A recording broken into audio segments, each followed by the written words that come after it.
चलो स्टार्ट करते हैं chapter number 15 probability.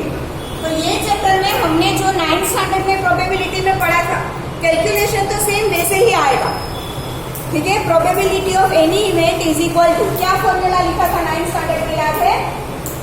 Number of trials in which event happen upon total number of trials, ठीक है। मानो कि आपने एक कॉइन 10 टाइम थ्रो किया, टॉस किया, सॉरी, मानो कि आपने एक कॉइन है वो 10 टाइम टॉस किया है। अब आपको सिर्फ उसमें से हेड कितनी बार मिलता है वही देखना है, टेल कितनी बार मिलता है वो हमें नहीं देखना है। तो मैंने टोटल 10 टाइम टॉस किया, उसमें से मुझे 4 टाइम्स हेड मिला है और 6 टाइम टेल्स मिला है। मुझे सिर्फ हेड के बारे में सोचना है, ठीक है। तो हेड मुझे कितनी बार मिला? 4 टाइम्स। तो मेरी इवेंट का नाम क्या है कि मुझे हेड चाहिए, मुझे सिर्फ हेड ही चाहिए, टेल के बारे में मुझे सोचना नहीं है। तो इवेंट मेरी क्या है कि मुझे हेड चाहिए, ठीक है। तो number of trials in which event happen, मतलब कितनी बार हेड मिला था? 4 times upon total number of trials, कितनी बार कोई टॉस किया था? 10 टाइम्स, ठीक है। तो इतना तो ओवरव्यू सबको ही पता है, ठीक है।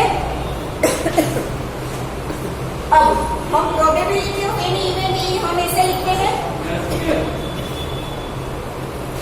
एनी इवेंट की प्रोबेबिलिटी हम कैसे लिखते हैं? पीई, ठीक है। अब जो मैंने अभी बोला कि मैंने 10 टाइम तो कोई है वो टॉस किया, 4 टाइम्स हेड मिला, 6 टाइम्स टेल मिला। जो 6 टाइम्स टेल मिला है उसे मैं ऐसा भी बोल सकती हूँ कि हेड नहीं मिला है, ठीक है। I have not got head, ठीक है, मुझे हेड नहीं मिला। तो जो ये हेड मिला था उसकी ऑपोजिट इवेंट हो गई, मतलब उसे मैं क्या लिख सकती हूँ? नॉट ई। ई मतलब ई इवेंट क्या है? हेड मिला। नॉट ई क्या है?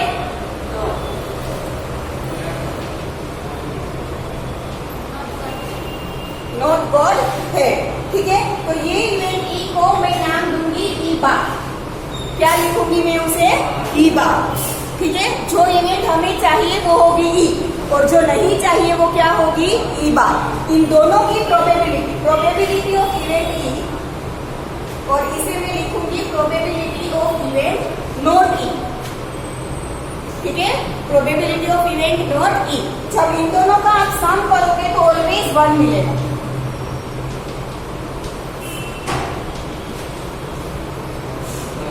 इन दोनों का सम आपको ऑलवेज क्या मिलेगा? 1 मिलेगा। मतलब आपको आपके पास दोनों में से किसी एक की भी वैल्यू हो तो इसमें रखकर आप दूसरे की वैल्यू फाइंड कर सकते हो।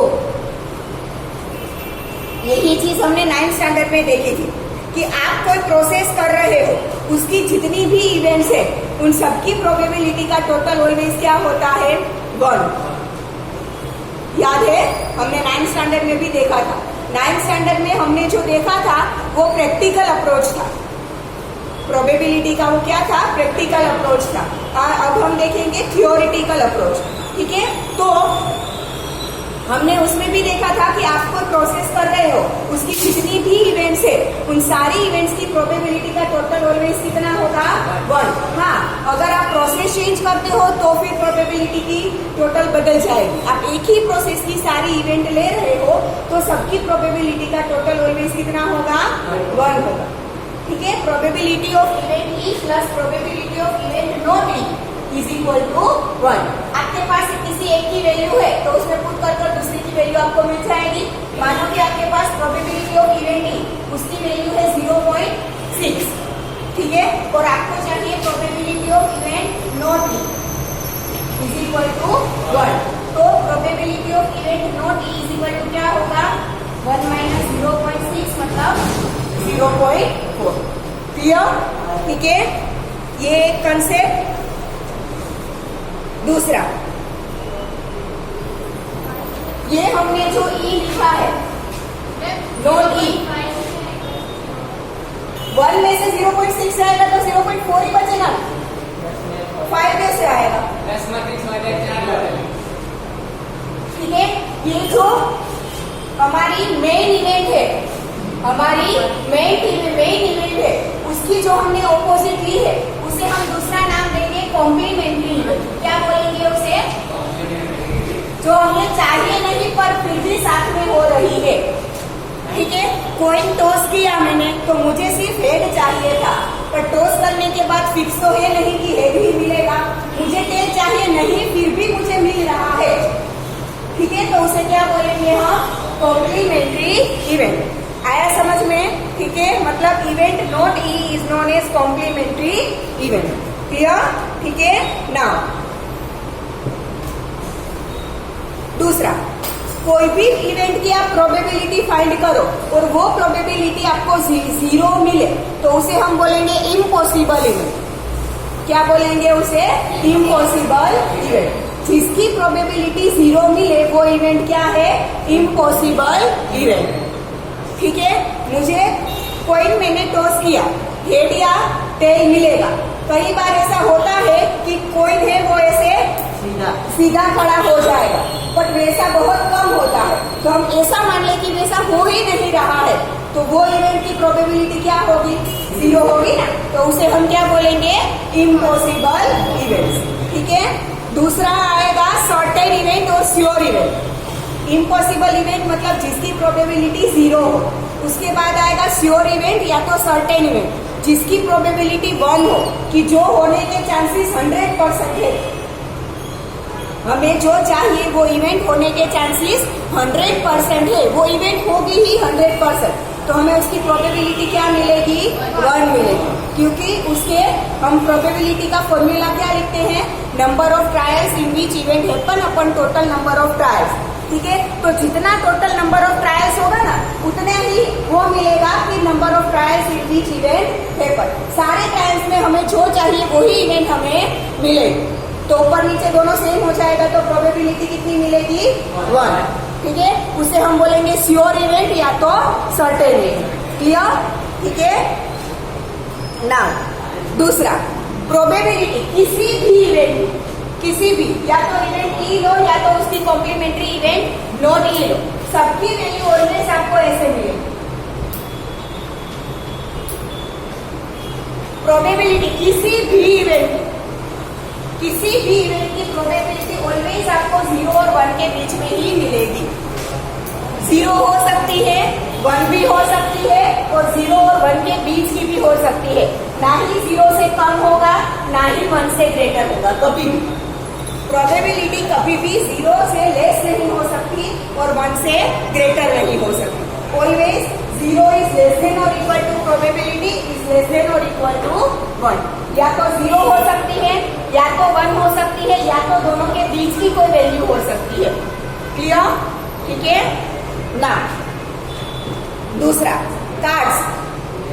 सबको पता है कार्ड्स 52 पेजेस होते हैं ना, उसमें 52 कार्ड्स होते हैं। ठीक है, उसमें 4 तरह के अलग अलग डेक्स होते हैं। 13 कार्ड्स के 4 डेक्स होते हैं। पहला डेक्स होता है स्पेड्स, दूसरा हार्ट्स, तीसरा डायमंड्स एंड क्लब्स।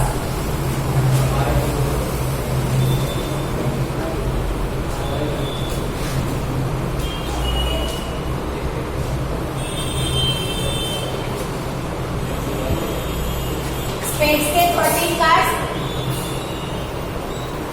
हार्ट्स के 13 कार्ड्स,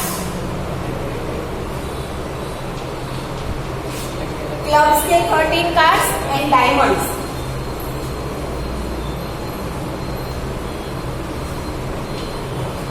टोटल कितने कार्ड्स होंगे?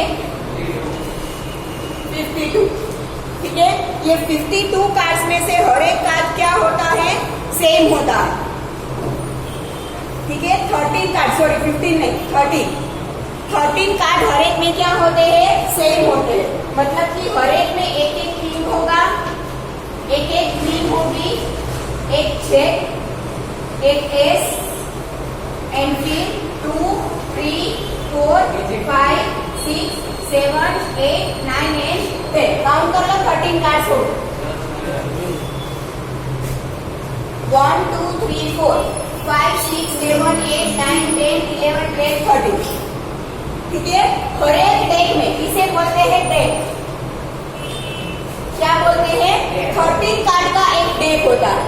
स्पेड्स के डेक में 13 कार्ड, हार्ट्स के डेक में 13 कार्ड्स, क्लब्स के डेक में 13 कार्ड्स और डायमंड्स के डेक में 13 कार्ड्स। और वो 13 कार्ड्स कौन कौन से होते हैं? हर एक में एक एक किंग, हर एक में एक एक क्वीन, हर एक में एक एक जेड, हर एक में एक एक एस और हर एक में एक एक 2 to 10 नंबर्स। क्लियर? ठीक है, इसका मतलब ये हुआ कि एक एक किंग सब में मतलब पूरे 52 कार्ड्स में 4 किंग्स होंगे, 4 क्वींस होंगी, 4 जेड्स होंगे, 4 एसेस होंगे और ये नंबर के भी हर एक के 4 कार्ड्स होंगे। क्लियर? आया समझ में? ऐसे टोटल 52 कार्ड्स होंगे। ठीक है, ये कार्ड्स के रिलेटेड प्रोबेबिलिटीज फाइंड करनी होगी, इसीलिए ये समझा रही हूँ। ठीक है ना? कार्ड्स के बाद अब डाई। डाई पता है सबको, गुजराती में जिसे हम पासू बोलते हैं। आपने सांप सीढ़ी खेला होगा, उसमें आप यूज करते हो, है ना? प्लूरल में उसे डाइस बोलते हैं। प्लूरल में क्या बोलते हैं? उसे डाइस। और सिंगुलर में बोलते हैं डाई। ठीक है ना? ये जो डाई या डाइस होते हैं उसकी ये क्यूब होता है। क्या होता है? क्यूब। 6 साइड्स होगी क्यूब की। क्यूब की कितनी साइड्स होगी? 6 साइड्स होगी। हर एक साइड पर या तो एक नंबर लिखा होता है। नंबर कौन कौन से होते हैं? या तो हर एक साइड में एक एक नंबर लिखा होता है या तो डॉट्स बनाए होते हैं। एक साइड पर 1 डॉट, दूसरी साइड पर 2 डॉट्स, तीसरी साइड पर 3 डॉट्स, फिर एक साइड पर 4 डॉट्स, फिर 5 डॉट्स एंड 6 डॉट्स। ऐसे या तो डॉट्स बनाए होंगे या तो नंबर लिखे होंगे। ठीक है, अगर आप 1 डाई थ्रो करते हो तो आपको इवेंट कैसे मिलेगी? 1 डाई आपने 1 टाइम थ्रो की। ठीक है, 1 डाई आपने 1 टाइम थ्रो की तो आपको पता है आपको 1 to 6 में से कौन सा नंबर मिलेगा? फिक्स नहीं होता ना। ठीक है, सो टोटल आउटकम हमें किसे मिले? कितने मिलेंगे? 6 मिलेंगे। 1 to 6 में से कोई भी हो सकता है, तो हमारे टोटल आउटकम्स कितने होंगे? 6। अब मुझे चाहिए 5। तो अगर मैंने डाई एक, मेरे पास एक ही डाई है और उसे मैंने थ्रो भी 1 टाइम ही किया है, तो मुझे 5 आने की पॉसिबिलिटी कितनी होगी? 1 होगी। 5 एक ही बार या तो मिल सकता है या तो नहीं मिल सकता, तो इसीलिए मैंने बोला कि पॉसिबिलिटी, नॉट श्योर। ठीक है, 5 आने की पॉसिबिलिटी कितनी होगी? 1। और टोटल आउटकम कितने मिल सकते हैं? 6। तो 5 आने की प्रोबेबिलिटी मुझे क्या मिलेगी? 1/6। आया समझ में? ठीक है, अब दूसरी चीज, अगर हम 2 डाई को एक साथ थ्रो करें, अगर हम 2 डाई को एक साथ थ्रो करें या तो एक ही डाई को 2 टाइम्स थ्रो करें, 2 डाइस को एक साथ थ्रो करें, 2 डाई हम एक साथ हाथ में रखकर एक साथ थ्रो करें। ठीक है, या तो हम हमारे पास एक ही डाई है उसे 2 टाइम्स थ्रो करें। ठीक है, दोनों की हमें जो इवेंट्स मिलेगी वो सेम होगी। दोनों में हमें जो इवेंट्स मिलेगी वो क्या होगी? सेम। या तो आप सिंगल डाई को 2 टाइम्स थ्रो करो या तो 2 डाइस को एक साथ एक टाइम थ्रो करो, दोनों की प्रोबेबिलिटी हमें क्या मिलेगी? सेम मिलेगी। मैं यहाँ पे एक टेबल बना रही हूँ, वो आपको बनाना है। मैं यहाँ पे टेबल जो बना रही हूँ वो आपको बनाना है। यहाँ पे मैं ले रही हूँ डाई 1,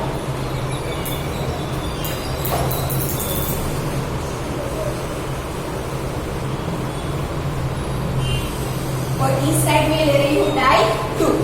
ठीक है,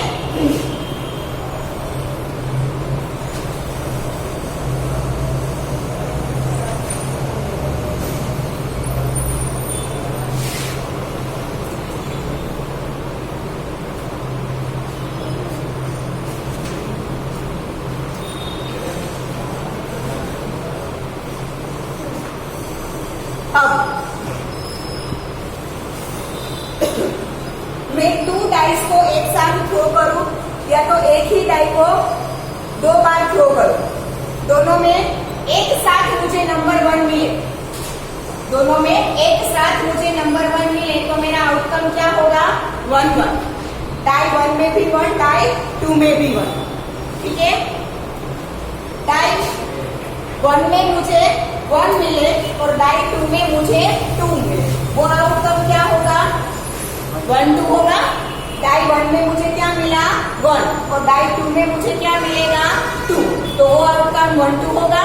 डाई 1 में मुझे 1 मिले और डाई 2 में मुझे क्या मिले 3, तो वो आउटकम क्या होगा 1 3 होगा। डाई 1 में 1, डाई 2 में 4, तो 1 4 होगा। डाई 1 में 1, डाई 2 में 5, तो वो आउटकम क्या होगा 1 5। डाई 1 में 1 मिले, डाई 2 में 6 मिले, तो वो आउटकम क्या होगा 1 6। आ रहा है समझ में सबको? मेरे पास 2 डाइस है, मैंने एक साथ थ्रो की, तो एक में मुझे 1 मिला, दूसरी में मुझे 4 मिला, तो आउटकम क्या हुआ 1 4।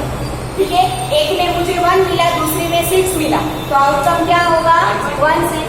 अब हम देखेंगे कि डाई 1 में सब बार 2 मिले और डाई 2 में सब में चेंज होता रहे। डाई 1 में मुझे 2 मिले और डाई 2 में 1 मिले, सेम ऐसे आउटकम सब में आते जाएंगे।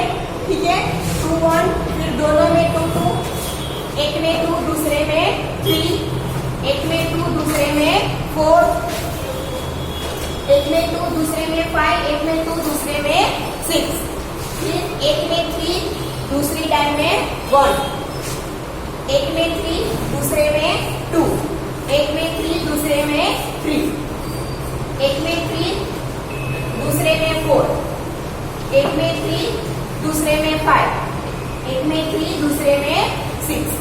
ठीक है, वैसे ही 4 1, 4 2, 4 3, 4 4, 4 5, 4 6, 5 1, 5 2, 5 3, 5 4, 5 5, 5 6, फिर 6 1, 6 2, 6 3, 6 4, 6 5, 6 6। ओके, तो आप 2 डाई को एक साथ थ्रो करो या तो एक डाई को 2 टाइम्स थ्रो करो, तो आपको टोटल कितने आउटकम्स मिलेंगे 36। काउंट कर लो, 6 12 18 24 38 36।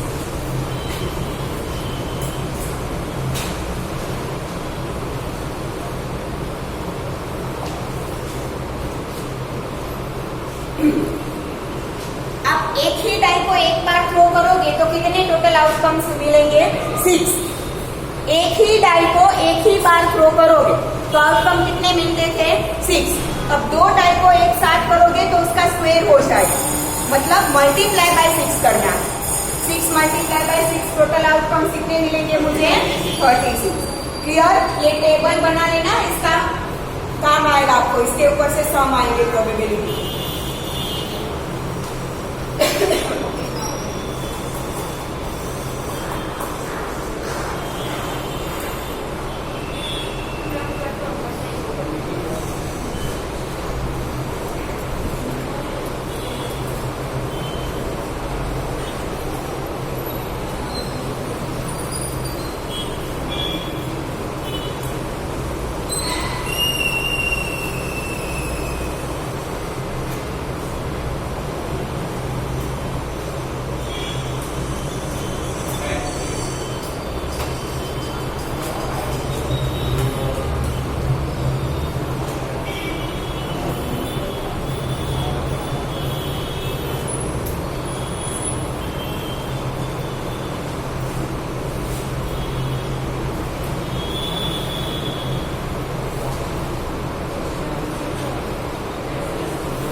डन। नाउ अब हम देखेंगे इक्वली लाइकली आउटकम क्या होता है। जैसे अभी थोड़ी देर पहले मैंने समझाया कि मैंने एक कॉइन टॉस किया तो मुझे हेड या टेल मिलेगा। ठीक है, तो मैं बोलूं कि I have thrown I have tossed a coin, I will get head और टेल।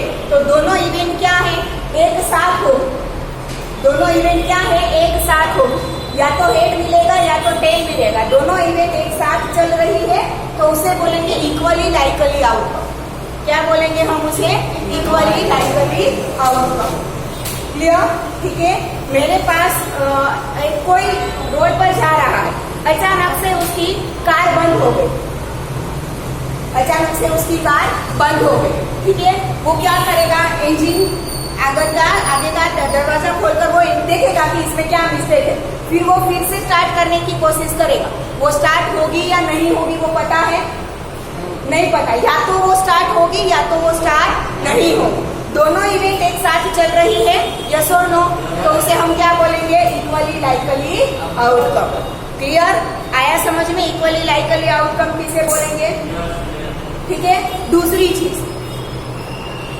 एप्पल झाड़ पर से नीचे गिर रहा है, ठीक है, तो हम एक ही पॉसिबिलिटी है वहां पे कि वो नीचे ही आएगा, कोई और डायरेक्शन में या ऊपर जाएगा, ठीक है। तो अगर कोई मुझे ऐसा बोले कि वो एप्पल झाड़ से गिरेगा तो कहाँ जाएगा, तो उसकी एक ही चीज पॉसिबल है कि नीचे ही आएगा। दूसरा अगर पॉसिबिलिटी कोई सोचे कि वो किसी और डायरेक्शन में या तो ऊपर जाएगा, तो वो नॉट इक्वली लाइकली आउटकम, क्योंकि वो इवेंट पॉसिबल ही नहीं है। आया समझ में, ठीक है। अब exercise 15.1,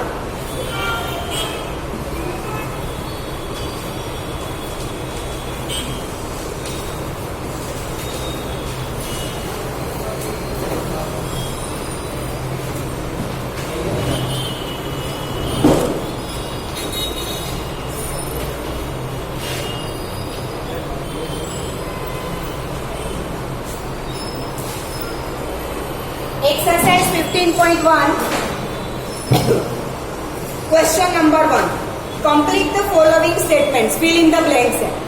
probability of an event E plus probability of the event not E. अभी मैंने समझाया था, क्या आएगा, 1, ठीक है, मैंने लिखा था ना, probability of event E plus probability of event not E is equal to 1 होगा।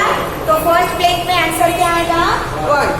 Second is the probability of an event that can not happen is, जो इवेंट हो ही नहीं सकती उसकी प्रोबेबिलिटी क्या आएगी, 0, and such an event is called impossible event.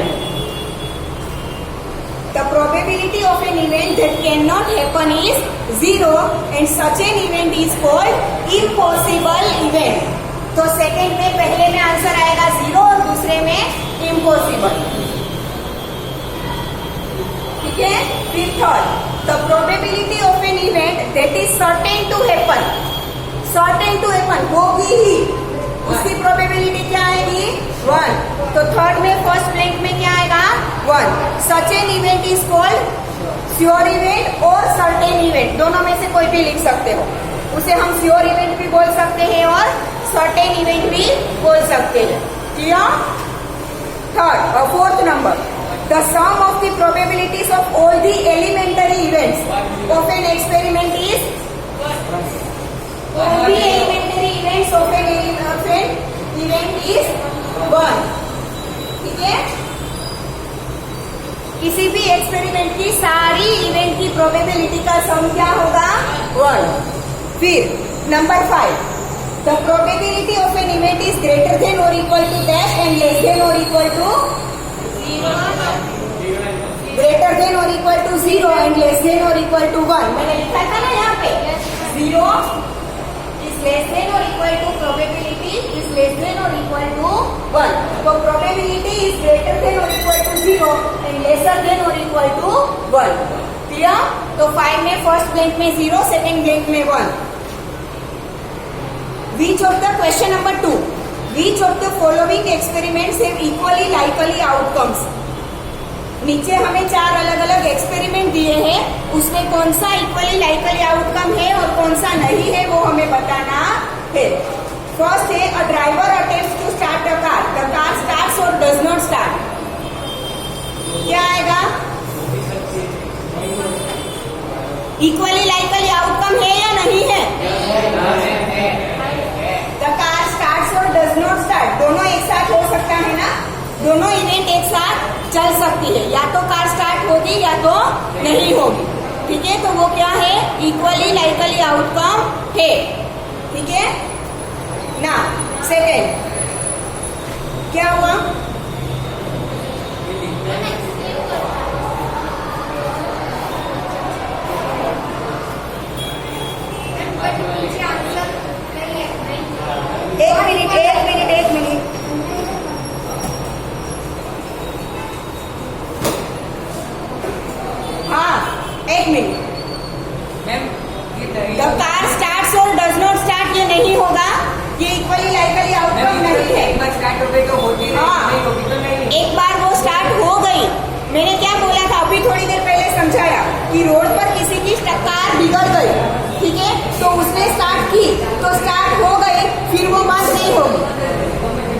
समझ में आ रहा है?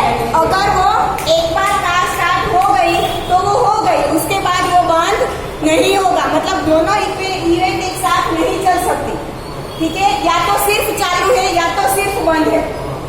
आया समझ में? या तो कार सिर्फ चालू रहेगी या तो कार सिर्फ बंद रहेगी।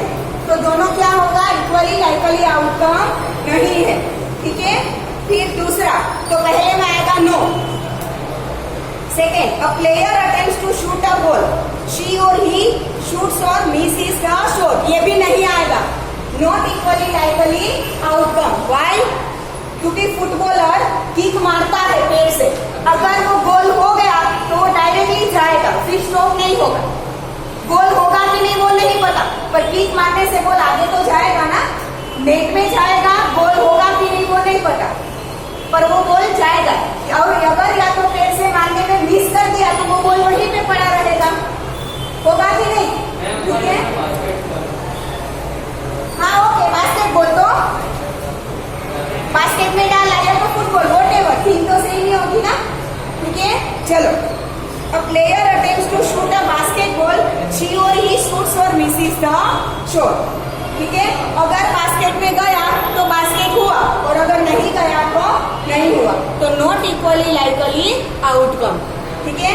थर्ड है, a trial is made to answer a true और false question, the answer is right और रॉन्ग। देखो, आपको एग्जाम में ट्रू और फॉल्स दिए गए हैं, आपको नहीं पता वो ट्रू है या फॉल्स है, आपने मानो कि ट्रू लग दिया, ठीक है? तो ट्रू अगर उसका आंसर ट्रू ही है तो आपका आंसर क्या है? राइट। पर अगर उसका आंसर फॉल्स है तो आपका आंसर क्या होगा? रॉन्ग। तो दोनों में से कोई एक पॉसिबिलिटी तो कंफर्म है। आपने उसका आंसर ट्रू या फॉल्स जो भी लिखा, आपका आंसर या तो राइट होगा या तो रॉन्ग होगा। दोनों में से कोई एक पॉसिबिलिटी कंफर्म है, तो ये क्या होगा? Equally likely outcome. तो थर्ड में क्या आएगा? यस। फिर फोर्थ है, a baby is born, it is a boy और अ गर्ल, यस आएगा ना, इक्वली लाइकली आउटकम है। बेबी बोर्न होगा तो ऑब्वियसली या तो वो बॉय ही होगा या तो वो गर्ल ही होगा, दोनों में से कोई एक तो होगा ही ना। तो ये सर्टेन है कि दोनों में से कोई एक तो मिलेगा ही, जिससे कि आपका आंसर राइट या रॉन्ग होगा ही, दोनों में से कोई। तो ये क्या आएगा? Equally likely outcome. क्लियर? ठीक है? तो 3 and 4 are yes, first and second is no. यहां तक रखते हैं आज।